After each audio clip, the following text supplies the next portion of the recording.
రోమిలకు రాసిన పత్రిక 10వ అధ్యాయం. సహోదరులారా, ఇశ్రాయేలీయులు రక్షణ పొందవలెనని నా హృదయాభిలాషయు వారి విషయమై నేను దేవునికి చేయు ప్రార్థనై యున్నవి. వారు దేవుని యందు ఆసక్తి గలవారని వారిని గూర్చి సాక్ష్యం ఇచ్చుచున్నాను. ఆయనను వారి ఆసక్తి జ్ఞానానుసారమైనది కాదు. ఏలయనగా వారు దేవుని నీతి నెరుగక తమ స్వనీతిని స్థాపింప పూనుకొనుచు దేవుని నీతికి లోబడలేదు. విశ్వసించు ప్రతి వానికి నీతి కలుగుటకై క్రీస్తు ధర్మశాస్త్రమునకు సమాప్తి అయి ఉన్నాడు. ధర్మశాస్త్రము మూలముగా నీతిని నెరవేర్చువాడు దాని వలన జీవించునని మోషే వ్రాయిచున్నాడు.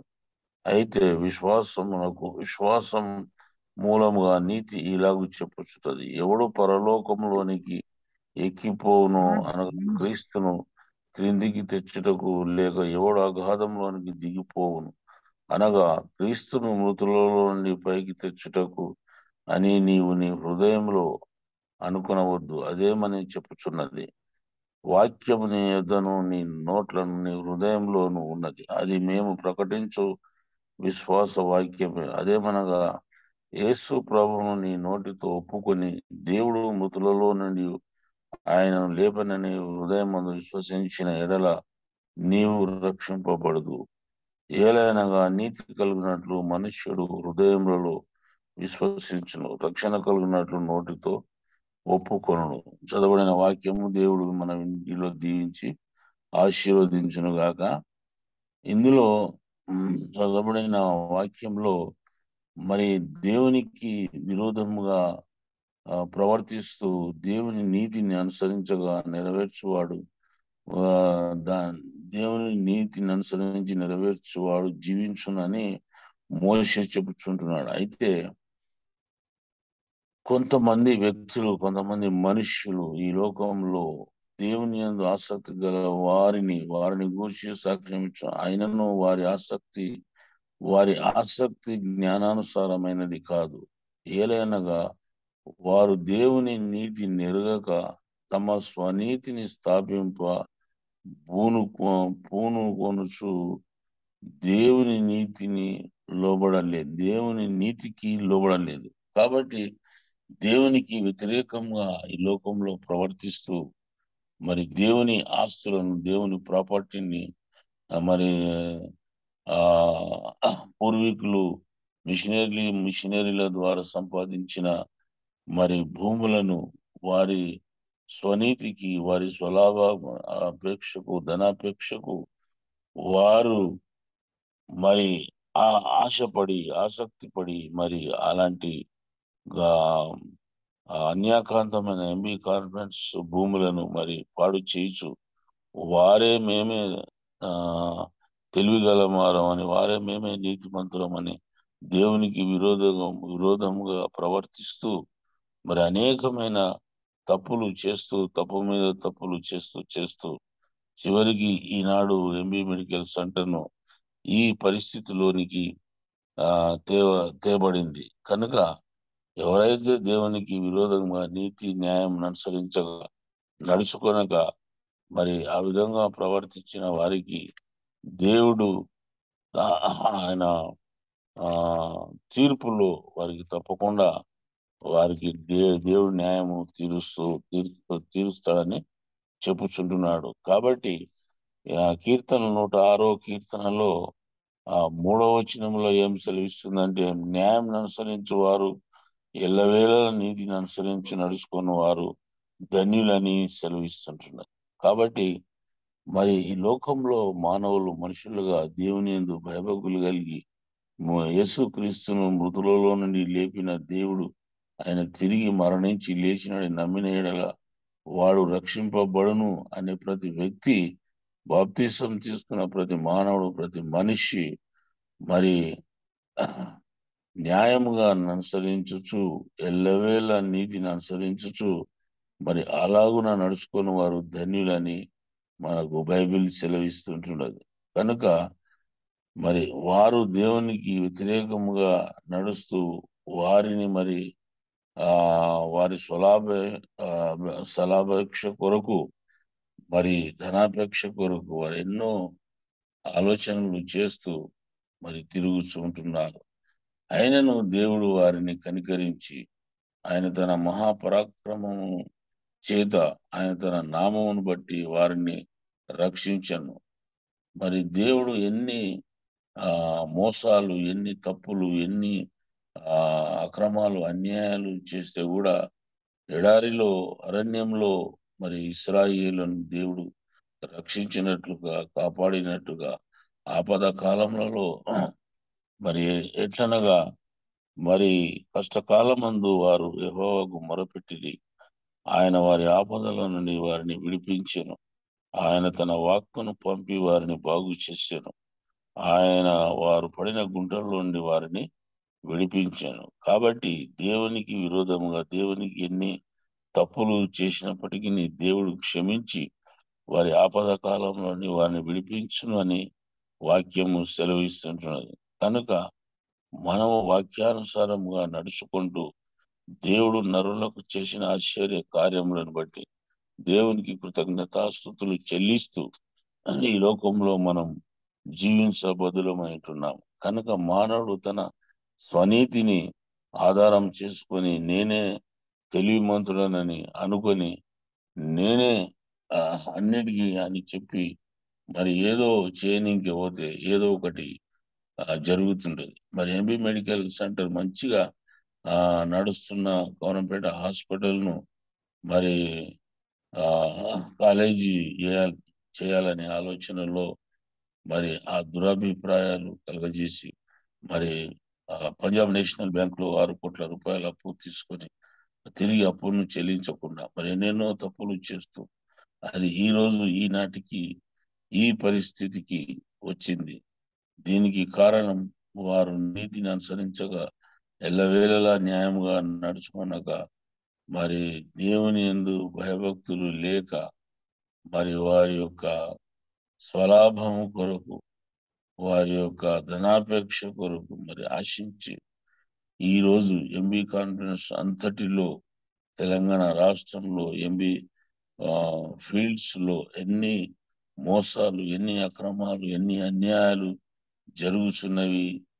కాబట్టి అది గమనించగలరని మనవి చేస్తుంటున్నాం. ప్రతి సంఘంలోను, ప్రతి చర్చిలోను, ప్రతి గ్రామంలోను అన్ని గ్రూపులు, పొలిటికల్ నీవెంత నేనెంత అని పోరాడుచు మనసులు అసూయ, కక్షలు, భేదాలు పెట్టుకొని మరి ఎంతకాలము నీవు ఈ లోకంలో జీవిస్తావు. అక్కడ దేవుడు ఏమంటున్నాడంటే వారొక నివాసపురము చేరినట్లు చక్కని త్రోవను ఆయన వారిని నడిపించను. మరి నీవు పరలోక రాజ్యమునకు పోవాలంటే దేవునికి అనుకూలమైన ప్రవర్తన ఈ లోకంలో నీవు జీవిస్తేనే గాని నీవు పరలోక రాజ్యం చేరవు అనేది ప్రతి ఒక్కరికి తెలుసు. తెలిసినప్పటికీ తెలిసి కూడా మరి అన్యాయాలు, మోసాలు, అక్రమాలు, డబ్బు డబ్బు డబ్బు అని ఆశపడుతూ మరి ఆయన యందు భక్తిని వదిలిపెట్టి ఆస్తులు సంపాదించాలని ఆశపడుచు మరి ఆ విధముగా జీవిస్తున్న వారికి దేవుడు తప్పకుండా తీర్పు తీరుస్తాడని మనకు బైబిల్లో సెలవిస్తుంటున్నది. కాబట్టి మరి దేవుడు నరులకు చేయు ఆశ్చర్య కార్యములను బట్టి మానవులందరూ దేవునికి కృతజ్ఞతాస్తుతులు చెల్లించాలని వాక్యము సెలవిస్తుంటున్నది. కాబట్టి దేవుని ఆజ్ఞలకు లోబడక మహోన్నతుని తీర్మానము తృణీకరించినందున బాధ చేతను, ఇనుప కట్ల చేతను బంధింపబడిన వారై చీకటిలో నుండి మరణాంధకారములోను నివాసం చేయి వారి హృదయమును ఆయన ఆయాసం చేత కృంగజేశాను. కాబట్టి ఇక్కడ మనకు కీర్తన 106, 10, 11, 12 వచనంలో మనం గమనించినట్లయితే బాధ చేతను, ఇనుప కట్ల చేతను బాధింపబడిన వారై చీకటిలో నుండి మరణాంధకారములోను నివాసం చేయి వారి హృదయమును ఆయన ఆయాసం చేత కృంగజేశారు. మరి ఈ రోజు వారి కూలి ఉండగా సహాయుడు లేకపోయారు. కనుక మరి ఇలాంటి పరిస్థితులను తెచ్చుకొని ఒక మనిషి, ఒక మానవుడు మరి ఆ విధముగా ప్రవర్తించినట్లే ప్రవర్తించినందుకు ఈరోజు ఆయన పరిస్థితి ఏ విధంగా ఉంది హాస్పిటల్లో, మరి మరణించినాడా మరణించలేదా తెలియని అగోచరంలో బాధ చేతను ఇనుప కట్ల చేతను బంధింపబడి వారి చీకటిలో నుండి మరణాంధకారములోను నివాసం చేయి వారి హృదయమును ఆయన ఆయాసం చేత కృంగజేశారు. కాబట్టి బైబిల్లో సెలవిచ్చిన ప్రకారముగా ప్రతి మనిషి తప్పు చేసిన వాడు శిక్ష అనుభవింపక తప్పదు అనే వాగ్దానం ప్రకారంగా మరి ఈరోజు డాక్టర్ ఆర్నాల్డ్ గారు ఆయాసం చేత, బాధ చేత, మరి కాస్త ఆ ఆయనకు చీకటిలో మరణాంధకారంలో హాస్పిటల్లో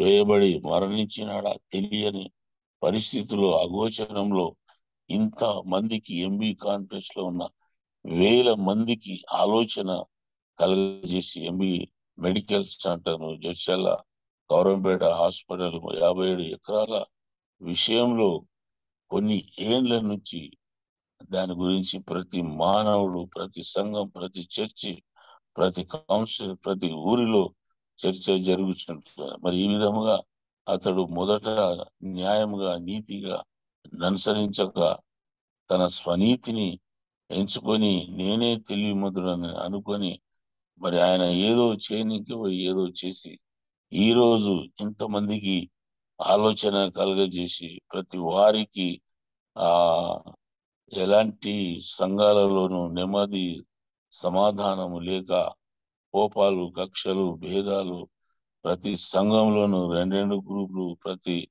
ఆ ఈ విలేజ్ లోను కొన్ని గ్రూపులు ఉన్న కొంచెం క్రైస్తవ యూనిటీలో మరి ఇన్ని భేదాలు, కక్షలు, విముక్తలు, ఆయాసాలు ఒకరిపై ఒకరికి పడకుండా ఒకరంటే ఒకరు మరి బాధపడచ్చు, తిట్టుకొనొచ్చు, మరి ఈ విధంగా జీవించడానికి, ఈ విధంగా అన్యాయం చేయడానికి మరి అతను దేవుని యందు భక్తి లేక దేవుని నీతిని అనుసరించగా ఆయన స్వనీతిని ఆయన సొంత జ్ఞానము చేత ఈ విధముగా ఒక్క వ్యక్తి ఇంత దారుణానికి ఒడిగట్టి అక్రమాలు, అన్యాయాలు చేస్తూ ఈ రోజు హాస్పిటల్లో మరి శవంగా పడి ఉన్నాడా, బ్రతికి ఉన్నాడా తెలియని పరిస్థితుల్లో, అఘోరమైన పరిస్థితుల్లో జీవిస్తుంటున్నాడు. కాబట్టి ఆ ఒక్క వ్యక్తి ద్వారా ఎంబీ కాన్ఫరెన్స్ భూములు ఇంత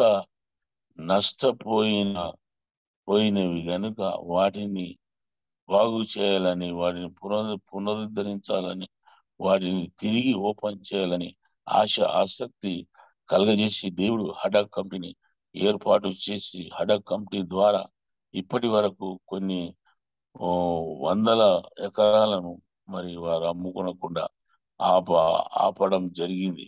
కావున మరి ఈ రోజు హడాక్ కమిటీలో ఒక్కడు పోరాడచ్చు, ఒక్కడు ప్రయత్నం చేస్తూ, ఒక్కడు పోరాడుచు దీనిని ఒక క్రమముగాను, నీతిగాను, న్యాయముగాను, ధర్మముగాను దీన్ని ముందుకు కొనసాగించాలని ప్రయత్నం చేస్తూ ఉంటుంటే ఎంబీ కాన్ఫరెన్స్ లో ఇంత వేల మంది ఉండి కూడా మరి ఎవరు కూడా సహకరించలేకపోతున్నారు. కనుక దేవుడు ఒకరి ద్వారా ఏ విధంగా అయితే అన్యాయము, అక్రమాలు చేయబడ్డాయో అదే విధముగా దేవుడు ఒక్కరి ద్వారా తిరిగి అది నీతి, నిజాయితీ, ధర్మం, న్యాయముగా జరిపించబోచుంటున్నాడు. కనుక మోషే మరి ఇంతమంది ఇశ్రాయేలు నడిపించిన నాయకుడుగా మరి ఎర్ర సముద్రము దాటించే విధముగా దేవుడు మోషేను వాడుకున్నట్లుగా ఈ కమిటీలో మన బ్రదర్ గంధం పాలను వాడుకుంటూ మరి మనం అనుకున్న రీతిలో ఎంబీ మెడికల్ సెంటర్ భూములను ఆపాలని మరి దేవుని కోరుకుంటున్నాను. ఎందుకంటే ప్రతి విషయంలో నీతి, నిజాయితీ, ధర్మం, ప్రార్థన, ఆరాధన, దేవునికి భయభక్తులు కలిగి ప్రతి కార్యక్రమాన్ని ముందుకు కొనసాగిస్తుంటున్నాడు. కనుక దేవుడు ఆయన ఆలోచనను, ఆయన తలంపులను, ఆయన కష్టములను, ఆయన ప్రయాణములను ఆశీర్వదిస్తూ మరి క్షేమము అనుగ్రహిస్తూ మరి ఆ విధంగా చేయాలని కోరుకుంటున్నాను. మరి ఇక్కడ 15వ వచనంలో, కీర్తన 106:15వ వచనంలో, ఆయన కృపను బట్టి నరులకు ఆయన చేయు ఆశ్చర్య కార్యములను బట్టి వారు యెహోవా కృతజ్ఞతాస్తుతులు చెల్లించుతురుగాక. కాబట్టి ఇక్కడ ఈ జూమ్ యాప్ లో కూడుకొని మరి దేవునికి కృతజ్ఞతాస్తుతులు చెల్లించే వారందరూ మరి దేవుని యందు భయభక్తులు కలిగి ఆ విధముగా దేవుని ఆలోచనలకు లోబడి ఆయనకు తగ్గింపు మనస్సును కలిగి ప్రతి విషయం కొరకు, ప్రతి వారి కొరకు, అనారోగ్యాల కొరకు, మరి ఆ మరి ఎంబీ కాన్ఫరెన్స్ లో జరుగుతున్న ప్రతి అన్యాయాల అక్రమాల కొరకు ప్రార్థన చేస్తుంటే దేవుడు మన ప్రార్థనలు, మన మొరలను, మన విన్నపములను, మన విజ్ఞాపనలు, మన కోరికలను విని తప్పకుండా దేవుడు ప్రతిఫలం అనుగ్రహిస్తాడని మనము నమ్మవలేము. కనుక దేవుడు మరి ఆ విధముగా ఆయన యందు భయభక్తులు లేని వారికి ఏ విధమైన తీర్పు ఇస్తున్నాడో, పరలోక రాజ్యంలో ఇచ్చే తీర్పు కంటే ఈ భూలోకంలో నీవు చేసిన పనులకు నీవు ఇక్కడనే శిక్ష అనుభవించవలసి వస్తుందని ప్రతి మనిషి, ప్రతి మానవుడు, మనము, నేను, నీవు అందరము గమనించవలసిన వారమంటున్నాము. కనుక దేవుడు తప్పకుండా మరి ఆయన యందు భయభక్తులు కలిగి జీవించినట్లయితే మరి దేవుడు ఏం సెలవిస్తున్నాడంటే, వారు కష్టకాలమందు యెహోవాకు మొరపెట్టి ఆయన వారి ఆపదల నుండి వారిని విడిపించాను. కాబట్టి చివరికి ఈ అంత్య దినాలలోనైనా దేవుని యందు భయభక్తులు కలిగి, వినయ విధేయతలు కలిగి, తగ్గింపు మనస్సు కలిగి, దేవునికి లోబడి ఆయన ఆస్తులను, ఆయన గుడిని, ఆయన ప్రాపర్టీని, మరి ఎంబీ కాన్ఫరెన్స్ స్కూల్స్ ను, భవనాలను, హాస్టళ్లను, ఆ ఏరియాలో ఉన్న చుట్టుముట్టు భూములన్నిటిని ఏ విధముగా కబ్జా చేయాలి, ఏ విధముగా మనం అమ్ముకోవాలని ఆశించే వారికి దేవుడు ఈ విధముగా శిక్ష ఈ లోకంలోనే అనుగ్రహిస్తాడని నమ్ముచు ఆయన ఆ ఆయన యందు భక్తి కలిగి జీవించాలని కోరుకుంటున్నాను. కాబట్టి 10వ వచనంలో, దేవుని ఆజ్ఞలకు లోబడక మహోన్నత తీర్మానం తృణీకరించినందున బాధ చేత, ఇనుప కట్ల చేత బంధింపబడిన వారే చీకటిలోను మరణాంధకారంలోను జీవించుదురు అని వాక్యం సెలవిస్తుంటారు. కాబట్టి దేవుని ఆజ్ఞలకు లోబడక మహోన్నతుని తీర్మానం తృణీకరించినందున, దేవుని ఆస్తిని పాడు చేసినందున, దేవుని ఆజ్ఞలకు లోబడక ఒక మిషన్ సంస్థను ఇంత అక్రమంగా, అన్యాయాలకు గురి చేసిన వ్యక్తి ఈరోజు ఏ పరిస్థితిలో ఉండడో మనందరం చూస్తుంటున్నాము, గమనిస్తుంటున్నాము. కాబట్టి మనము కమిటీ వారు చేసే పనిని దేవుడు దీవించి ఆశీర్వదించాలని కోరుకుంటున్నాను. ఎందుకనగా దేవుడు దయాళుడు, ఆయన కృప నిత్యముండును. ఆయన కృతజ్ఞతాస్తుతులు చెల్లించి ఆయన పరాక్రమ కార్యములను ఎవడు వర్ణింపగలడు, ఆయన కీర్తి అంతటిని ఎవడు ప్రకటింపగలడు.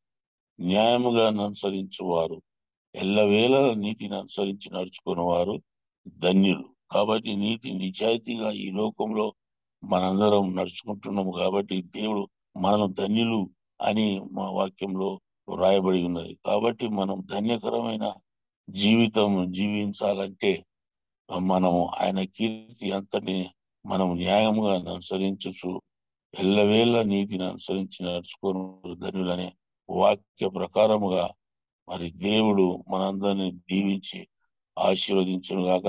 ఈ కీర్తన 106వ కీర్తన అంతటా మనము గమనించినట్లయితే, మరి ఈ రోజు ఎంబీ కాన్ఫరెన్స్ లో జరుగుతున్న ఈ యొక్క అన్యాయాలు, అక్రమాలు, ప్రాపర్టీ విషయం అంతటిలో ఇంట్లో ఎన్నో వచనాలు ఉన్నాయి కనుక మరి గమనించగలరని మనం చేస్తూ, మరి ఎంబీ కాన్ఫరెన్స్ విషయంలోనూ, మరి ముఖ్యంగా ఎంబీ మెడికల్ సెంటర్ 57 ఎకరాల ప్రాపర్టీ కొరకును మనందరం ప్రార్థిస్తుండగా దేవుడు మనకు అనుకూలమైన తీర్పు ఇవ్వాలని కోరుకుంటూ ఎంబీ మెడికల్ సెంటర్ కొరకు, ఎంబీ కాన్ఫరెన్స్ కొరకు, ఎంబీ కాన్ఫరెన్స్ లో ఉన్న ప్రతి ఆ అనారోగ్యంగా ఉన్న వారి కొరకు, ఎంతమంది ఎన్నో విషయాలలో మరి పరిశానలో ఉన్న వారి అందరి కొరకు మనం ప్రార్థనలు చేస్తుంటున్నాం. కాబట్టి దేవుడు మన ప్రార్థనలు విని మనకు ప్రతిఫలం దయచేయనుగాక. ఈ కొద్ది మాటలు దేవుడు దీవించి ఆశీర్వదించునుగాక. ఆమేన్.